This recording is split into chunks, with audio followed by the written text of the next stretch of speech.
السلام عليكم ورحمة الله وبركاته. الله أكبر الله أكبر الله أكبر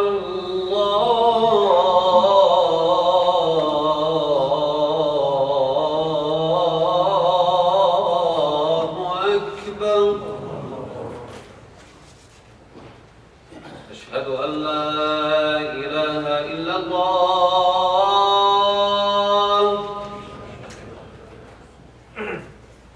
أشهد أن لا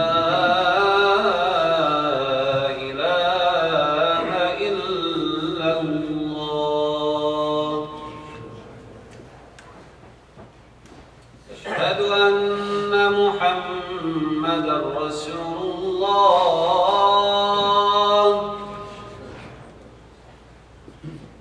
أشهد أن محمدا رسول الله. حي على الصلاة.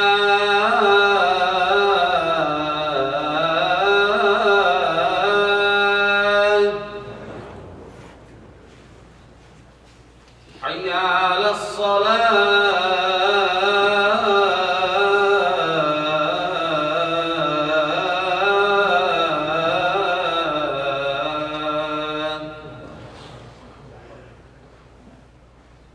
حي على الفلاح.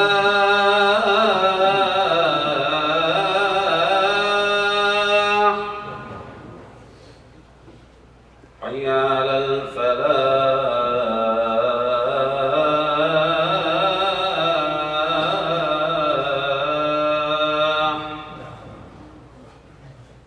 الله أكبر الله أكبر.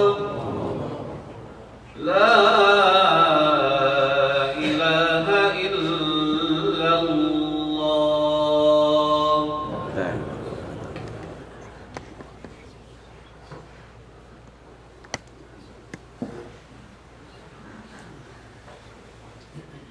إن الحمد لله نحمده تعالى ونستغفره ونستهديه ونعوذ بالله من شرور أنفسنا ومن سيئات أعمالنا. من يهده الله فلا مضل له ومن يضلل فلا هادي له. وأشهد أن لا إله إلا الله وحده لا شريك له. وأشهد أن محمدا عبد الله ورسوله أرسله بالهدى ودين الحق ليظهره على الدين كله وكفى بالله شهيدا. فصلوات الله وسلامه عليه. يا أيها الناس اتقوا ربكم الذي خلقكم من نفس واحدة وخلق منها زوجها وبث منهما رجالا كثيرا ونساء. واتقوا الله الذي تساءلون به والأرحام إن الله كان عليكم رقيبا.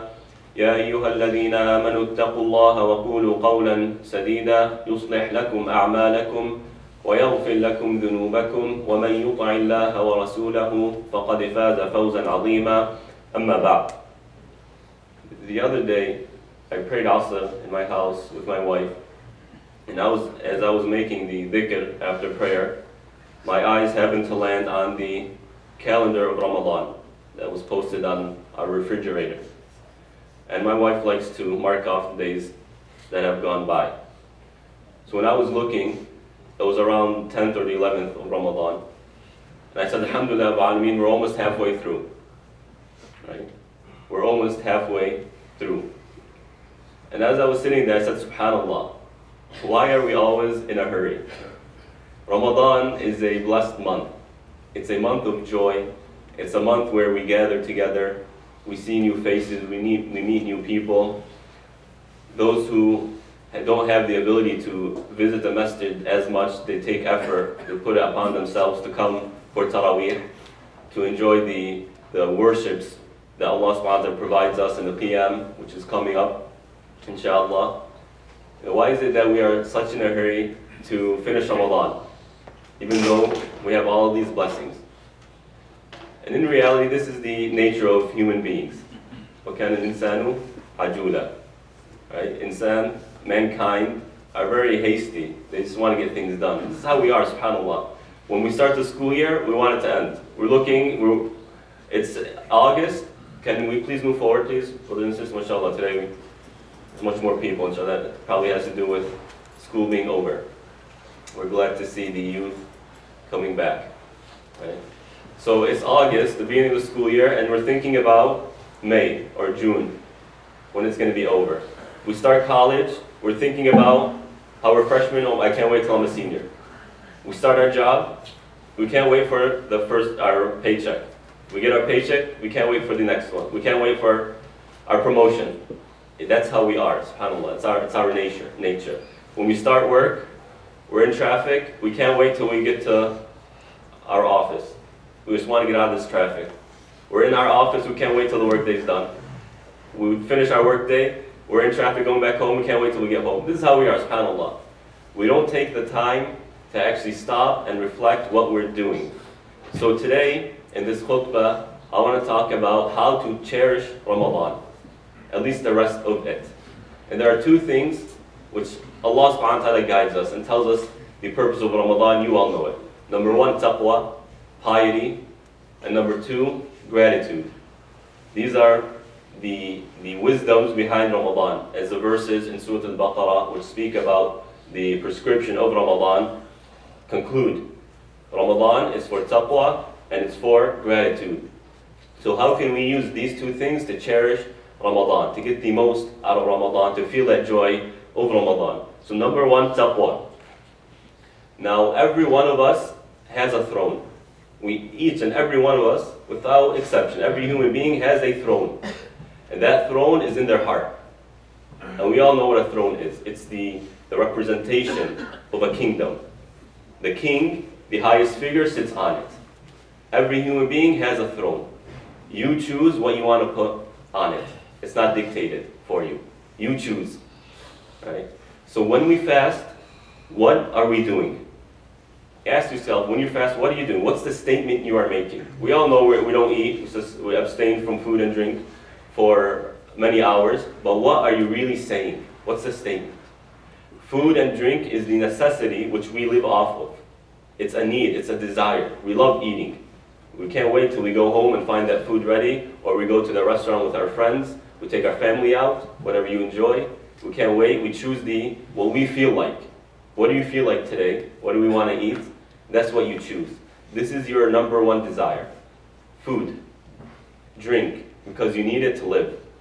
And that's part of the wisdom of Allah subhanahu wa ta'ala. He made it a desire for us so that we always pursue it. If it wasn't a desire, if we didn't care for it, we might forget about it, thus harming our own selves. So when you leave these things for many hours, for no reason other than Allah subhanahu wa ta'ala told you to, what statement are you making?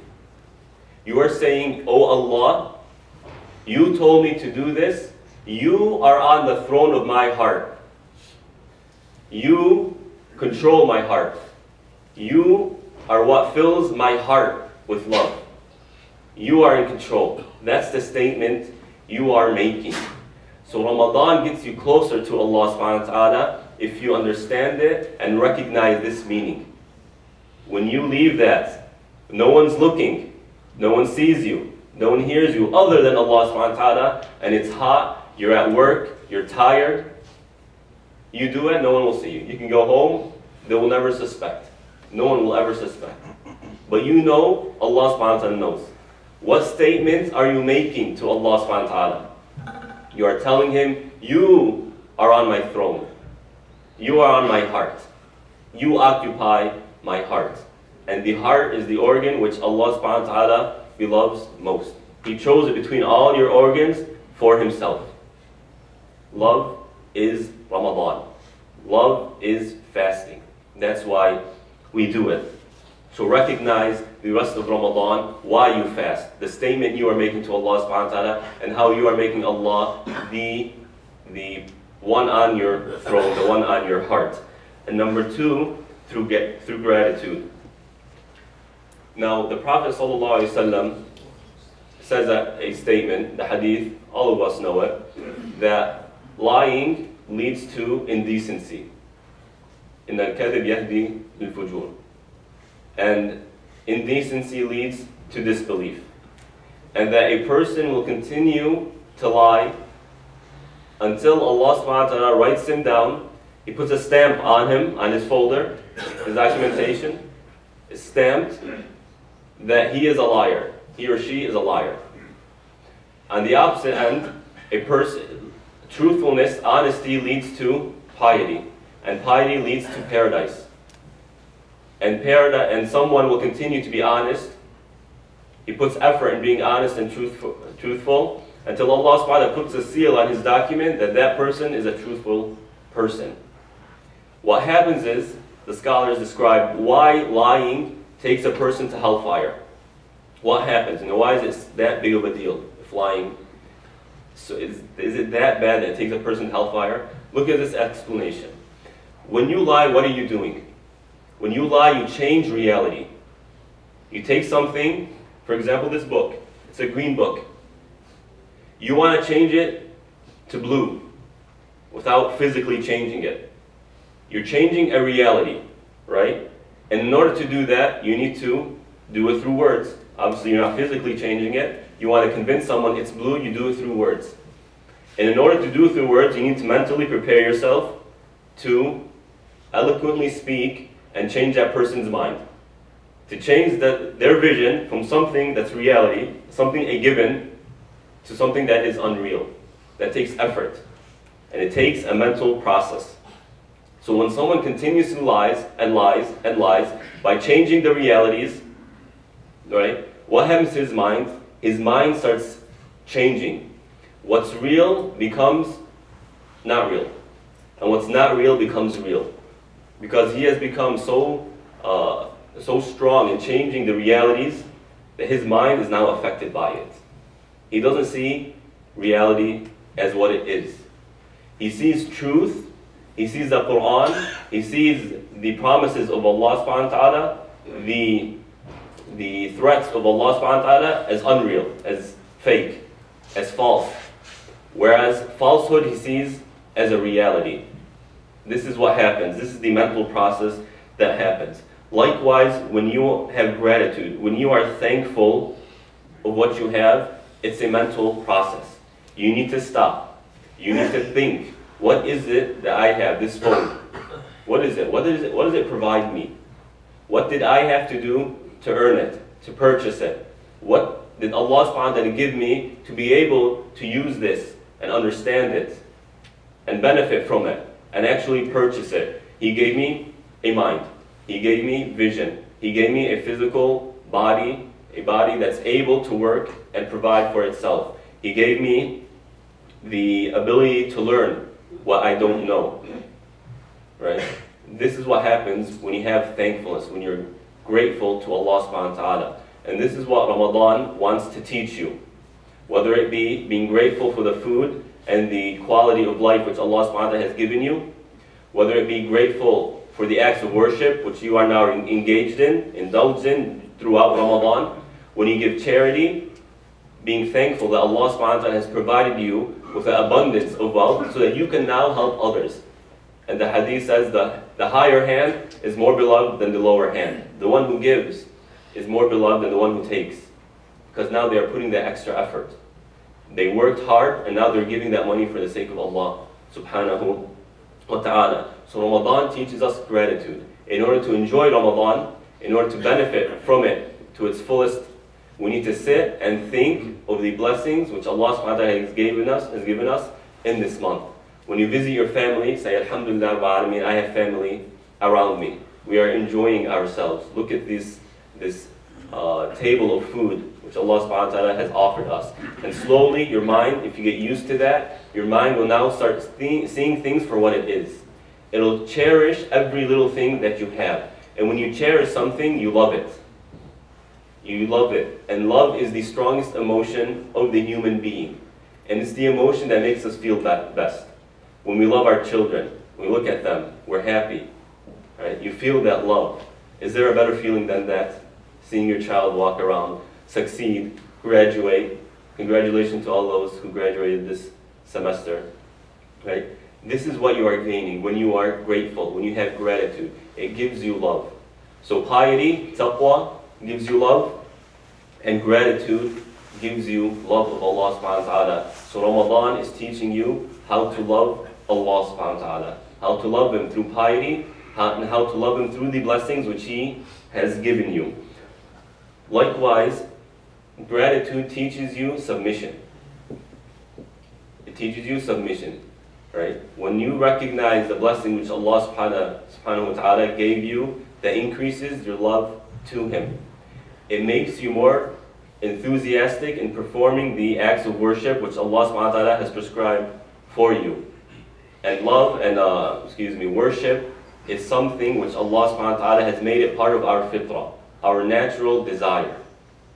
When we worship Allah subhanahu wa ta'ala, we feel good. In Ramadan, when we worship Allah through these various acts, day and night, Taraweeh, Qiyam al-Layl, Sadaqah, inviting people and giving them iftar, getting that reward of feeding someone who is fasting and getting the reward of their fast as well. You are doing now what Allah subhanahu wa ta'ala has created you to do. You recognize your purpose. And number 3, it helps us praise Allah subhanahu wa ta'ala. When we recognize the blessings which Allah has given us, we praise Him, thus bringing us closer to Him, thus making our mind constantly aware of Him, and this again fulfills piety, which we spoke of before. أقول قولي هذا وأستغفر الله لي ولكم.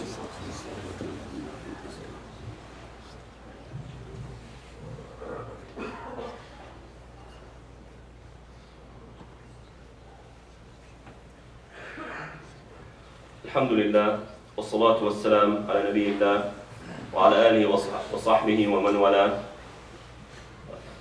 So the rest of Ramadan, let's focus on 2 things in order to cherish it. Number 1, by remembering why you're doing what you're doing. When you come to Taraweeh, remember why.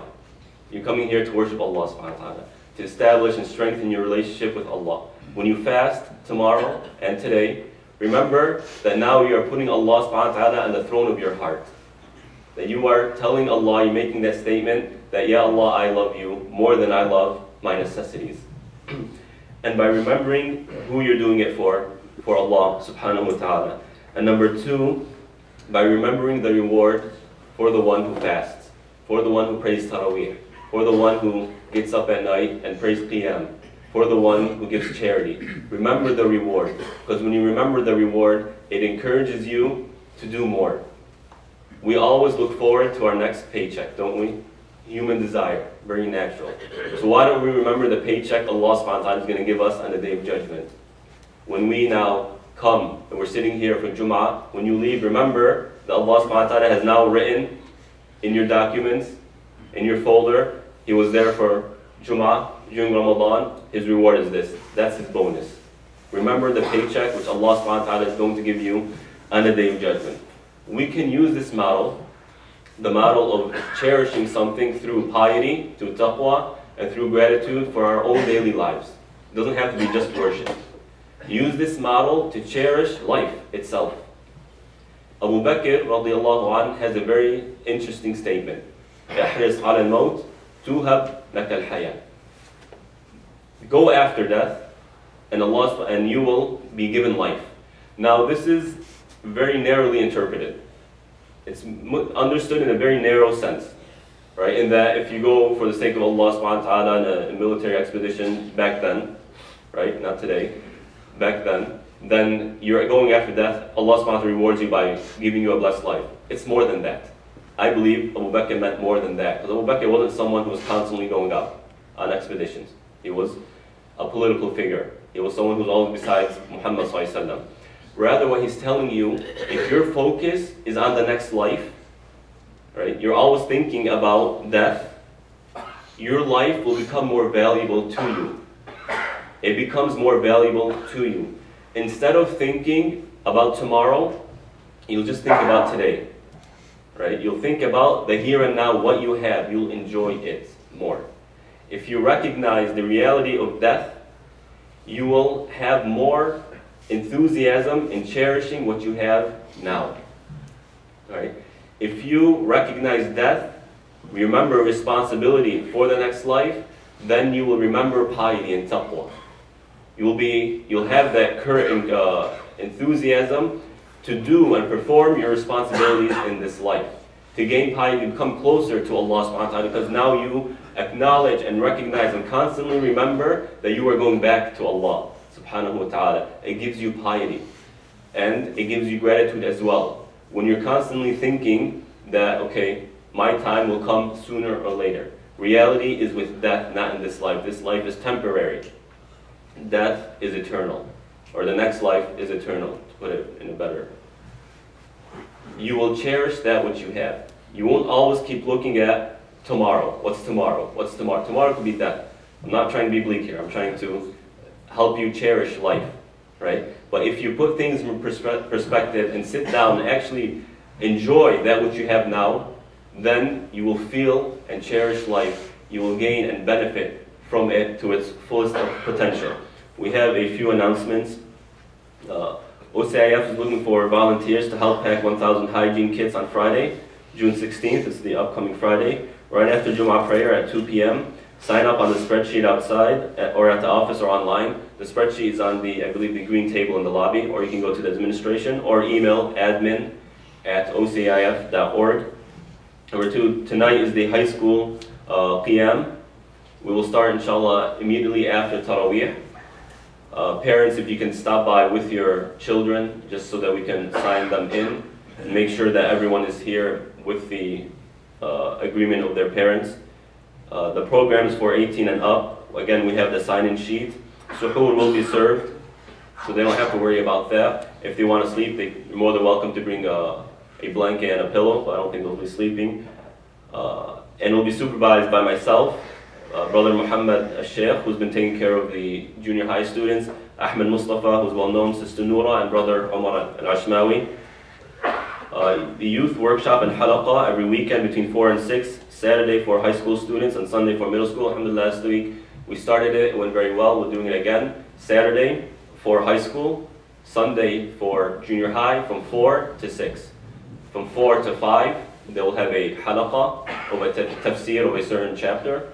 And then after Asr, from 5 to 6, they have a salah workshop. It's been going great, and inshallah, if it continues to go great, we'll do it even after Ramadan so they can benefit. Don't forget about zakat and fitr, $10 per person. So if you have a wife and 3 children, you pay for each one, right? So that will be $50 for you. Please pay it as early as possible so that we can distribute to the designated people. Last week I mentioned that part of the sunnah is to actually do it between Fajr prayer and Eid prayer. That is the sunnah, but in order for us to distribute it properly so that people can enjoy Eid, we ask that you do it before so that, again, so we can distribute it. Don't forget about our weekend iftars on Saturday and Sunday. You can purchase tickets outside or with the office. Pillars Academy is now open for summer registration for as low as $125 a week. Please stop by Pillars Academy to inquire about 6-week special deals for ages infants and up. And thanks to all we thank all those who picked up one of the Eid wish cards. Jazakumullah khair, you guys took it all. May Allah bless you and your wealth.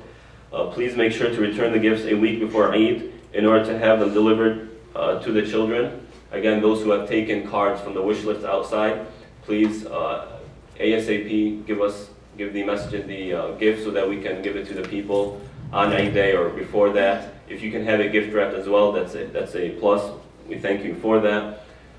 As you have seen, OCIF has been going through renovations. I think we're just doing simple things right now during Ramadan because of the traffic. After that, there's going to be expansions and a little bit more major work, more than what we have been doing so far. So we ask for your support, inshallah. The last 10 days are coming, and as you all know, part of the spirit of Ramadan is to give. The Prophet ﷺ was the most generous, and he was the most generous during when? During Ramadan. And the Sahaba describe it as a strong wind. And wind, when it's strong, it doesn't leave anything. Everything is affected by it. Everything is moved by it. And Prophet ﷺ would move everything, all the people of Medina, all his companions during Ramadan with his generosity. اللهم اغفر للمسلمين والمسلمات المؤمنين والمؤمنات الأحياء منهم والأموات إنك سميع قريب مجيب الدعوات يا رب العالمين.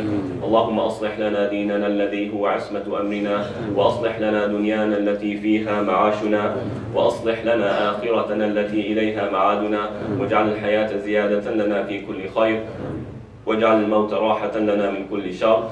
اللهم أعنا على الصيام والقيام وغض البصر وحفظ اللسان وتلاوة القرآن. اللهم وفقنا لقيام ليلة القدر، قيام العشر الأواخر يا رب العالمين.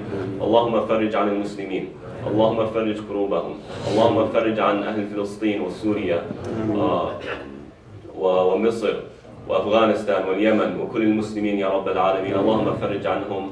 اللهم وبارك لنا في الدنيا والآخرة. ربنا آتنا في الدنيا حسنة وفي الآخرة حسنة وقنا عذاب النار. وأقم الصلاة.